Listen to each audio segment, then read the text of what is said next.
All right. Thanks for joining us for our weekly presentation about how we are working together on real estate and going through the COVID-19 crisis together. Today, I'm going to change it up a little bit. We're going to look at some stuff, and then I want to look at success after COVID-19, or just as we get through this. So let's get started, and hopefully this works out for us, even though it's a little bit different. All right, so let's look at the latest unemployment news. So we are sitting on April 24th today. We just came out yesterday that we have an additional 4.4 million unemployment claims in the last week. And to kind of put you in context of where we are, we have about 157 million total workers in the U.S., and we started in February, early March, with about 5.5 million unemployed, or about 3.5%. Since that time, we have had an additional 26 million total new first-time jobless claims, which gives us an additional 16.5% of people, of American workers, are unemployed. So approximately that puts us at about 31.5 million, or 20% of our workforce has filed for unemployment. This chart kind of shows you the difference, the weekly unemployment claims versus the estimates. So the blue is the weekly claims, and the yellow mark here is kind of their estimates. And you kind of see we're just cruising along here under really good employment numbers. And then in March, we had this spike. Grossly underestimated. Second week, really underestimated. Third week, we're trying to get the estimates even higher and still underestimating it. Fourth week, we finally estimate. We get the estimate right, and here last week we still underestimated how many jobless claims there were going to be. Now this doesn't mean that the jobless claims are coming. I'm sorry, that the unemployment numbers are coming down. It just means fewer people have applied for unemployment than they did 3 and 4 weeks ago. So to really see the total impact of this, you have to really add up all these numbers to get to the full unemployment numbers. To kind of put it in context of where we are in history, I went back and looked. I pulled this chart from the Federal Reserve of St. Louis. They've got a lot of great detail there. It only went back to about 1950, so I had to dig a little deeper. During the Great Depression of 1933, we peaked at about just under 25% of the nation was unemployed. In the 1980s, you peaked at about 11%. And then during the crisis of the housing crisis, the housing bubble in 2008 and 9, the Great Recession, we had about 10%. And now in 2020 with COVID-19, we're probably pushing 20%-ish. I'm not sure anyone knows exactly what that number is, but it's pushing this Great Depression rate. Now you can kind of see through all these peaks, we don't stay there for long, right? It pushes up to that point, and then we quickly find a way to get back to work. Now it might be a matter of months, sometimes years before we get everybody re-employed. But it's not like we stay at 20% or 25% forever. That's kind of a few days, and then we move down a month, and then we get back to work. Now, I think it could be, the jobless claims could be better than reported. So what I mean by that? Well, some people who ask for first-time benefits might not be approved, right? They might get worried, say, oh man, I'm going to lose my job, and they start applying, and maybe they actually didn't get laid off. They might be able to find new work. So just because they applied for unemployment doesn't mean that they're permanently unemployed. Also, as the Paycheck Protection Plan funds came in, there's some employers that were actually calling people back and bringing them back to work. So they might have applied and then come back to work the following week or 2 weeks from there. And so the first-time jobless claims is probably a larger number than the actual unemployment rate at this point. So that's the good news. On the flip side, this could actually be worse than what's being reported. And why would that be? Well, previous to this time, self-employed people couldn't file for unemployment, but in the CARES Act, self-employed people, independent contractors, and gig workers could all start applying for what they're calling pandemic unemployment assistance. And that started on about April 20th, depends what state you're in. But that's really is new. And so now I'm guessing that those people are going to start to be counting in these first-time unemployment numbers. Also, when you think about the Paycheck Protection Plan, that's really unemployment just by another name, because without it, right, if that 350 billion had not been given to employers to keep people employed, and Congress just passed another $310 billion, without that, more people probably would have been laid off or furloughed and would have driven these numbers up. And that's still a possibility, right? Once these once the 8 weeks worth of payroll that's in the Paycheck Protection Plan expire, we could also see these numbers move up depending if we're getting back to work or not. There's also some interesting hurdles as we start to reopen. And this is totally, I'm not apolitical, but there are these things that I've heard both in the news and also talking to some business owner friends that in some cases, the unemployment benefits are actually better than what the person was getting paid at the job. So specifically service industry workers, restaurants, that sort of thing, retail. I've talked to some folks that they actually, the business owner got the payroll protection plan money, and he called his workers back and said, hey, come back to work, I can pay you. Even though we don't have sales, I can put you back to work. And they were like, no, thanks, I'm making more money being unemployed. And that's just a feature or a flaw of the law. I'm not sure, depending on which side you want to sit on that, but that's really going to end in July. And so until July, there could be a benefit for people not to get back to work. So that might make the numbers actually look worse than what is really, live on the ground. So in some cases, it makes financial sense for people not to go back to work until after July. So I want to pivot a little bit and just really think through as we are in, we've heard this multiple times, unprecedented times. I don't think it's probably unprecedented, but certainly going back to the Great Depression, we have a challenge in front of us. And so I want to think through philosophically, how do we deal with this? How do we help our people, our families, our employees, our friends, our neighbors work through this? So the first thing is a note on fear. There's this thing called loss aversion, where some studies, depending on what you look at, say that the fear of loss is between 2 to 4 times greater than our desire for gain. So what that looks like is if I have the opportunity to, or the possibility of losing $100 or the opportunity of gaining $100, my human instinct is going to choose twice as often not to lose the $100 versus choosing to gain the extra $100. And so that plays itself out in different ways. So think about this. The fear of getting sick is about twice as great as the desire to get healthy and fit.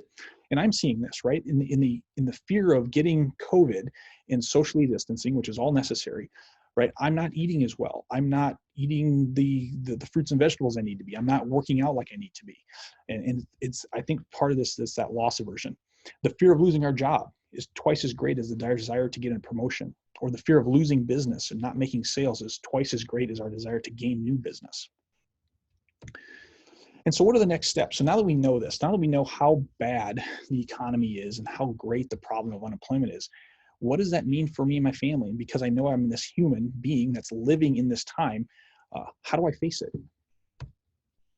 So just a couple thoughts. And as I, in many ways, am speaking to you, but also speaking to my team, speaking to myself, to my kids, and it's get after it, right? Do not sit back and hold back. Go to work if you can.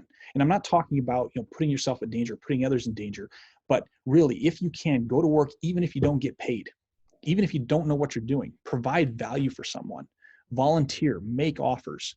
Don't ask for a job, offer to do a job. Look for the opportunities to contribute.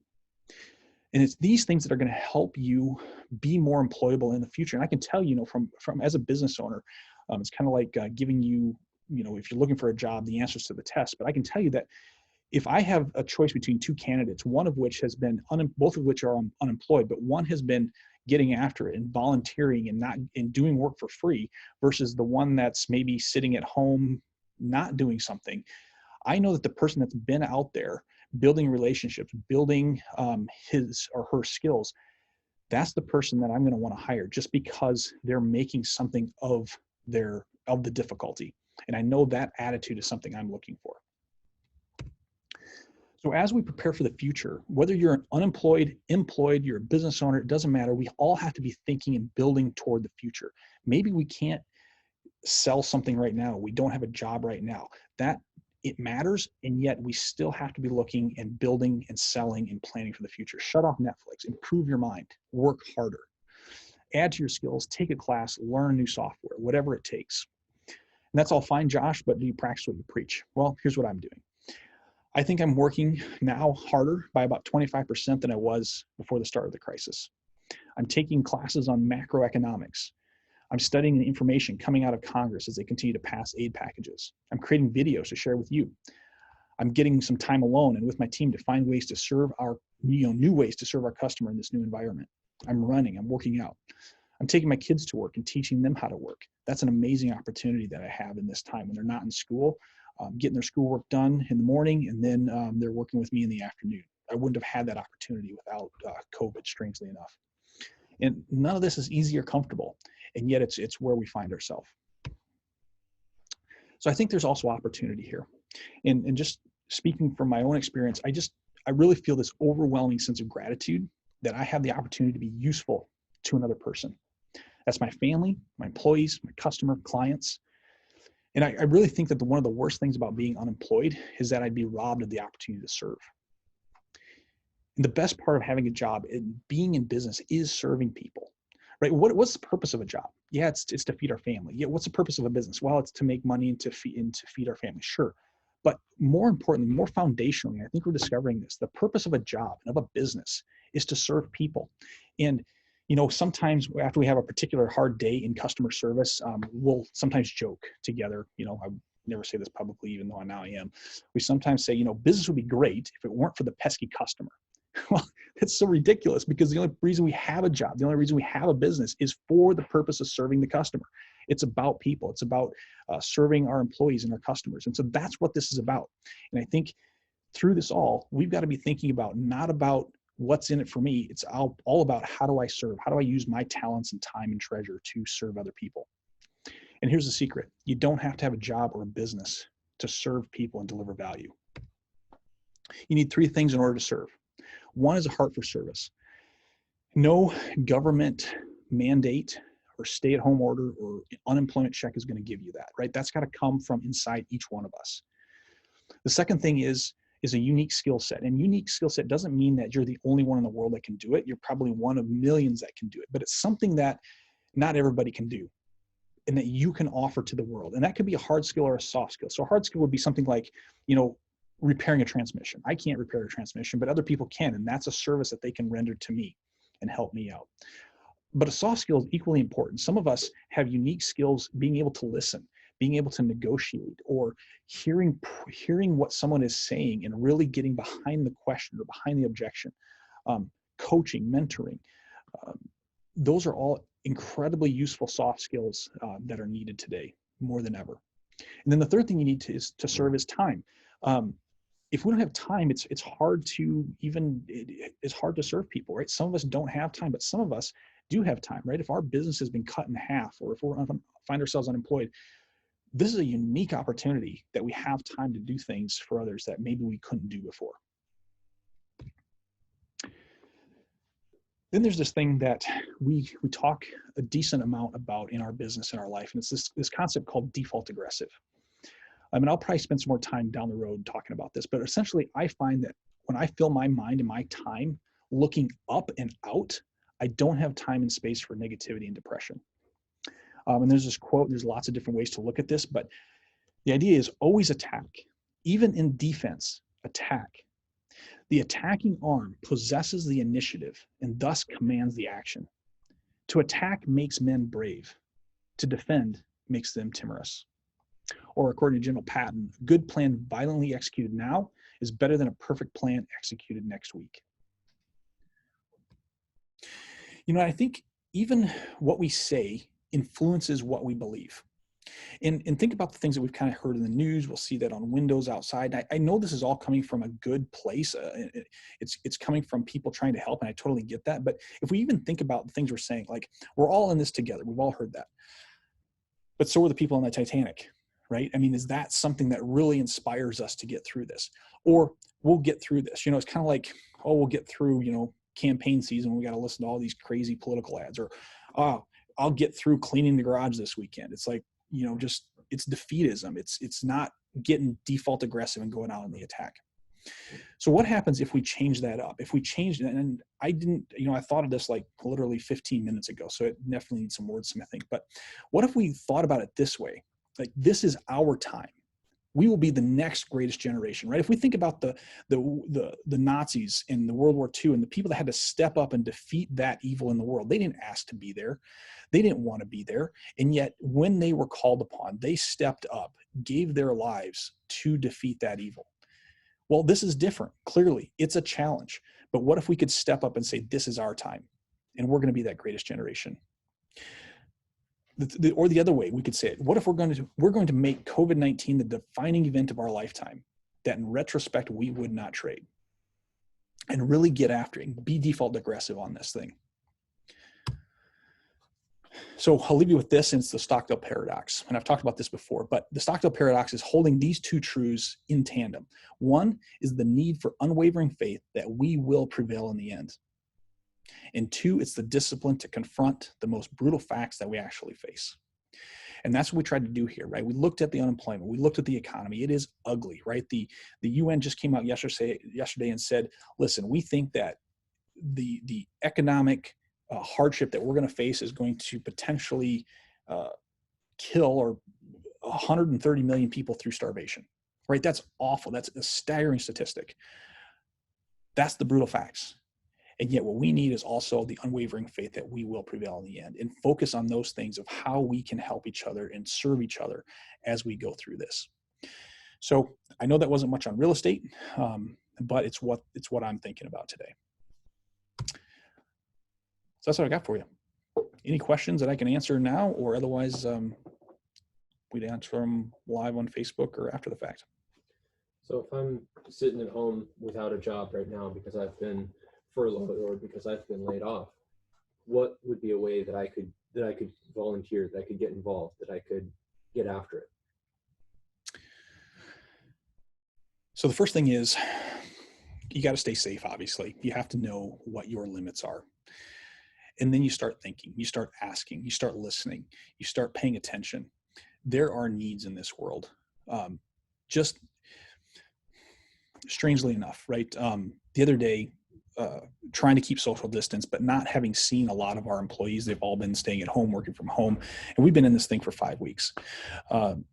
So Derek, my brother and business partner, and I started traveling around to our employees' houses, staying social distance, standing on the porch or standing on the lawn and talking to them, 10, 15 feet away. And that was so good just for me, for my own psyche, and for our people. It was amazing just to see somebody just see another human being, right? Have eye contact as opposed to through this virtual electronic medium. So simple things like that. There's people that are still working that need daycare, for example. Some of the daycares have been closed down.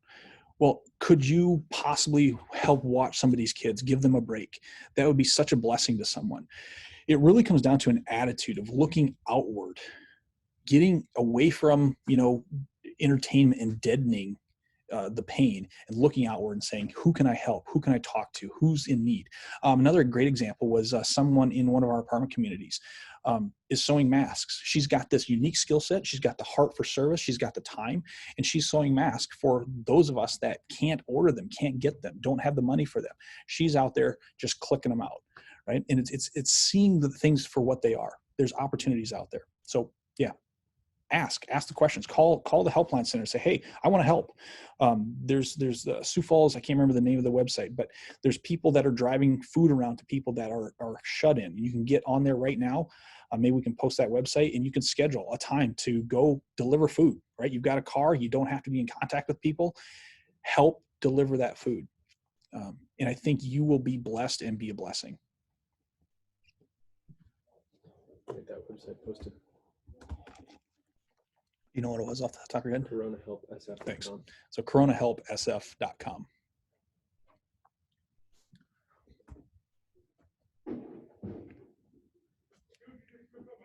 All right. We will talk to you next week, and stay safe and get after it. Thanks.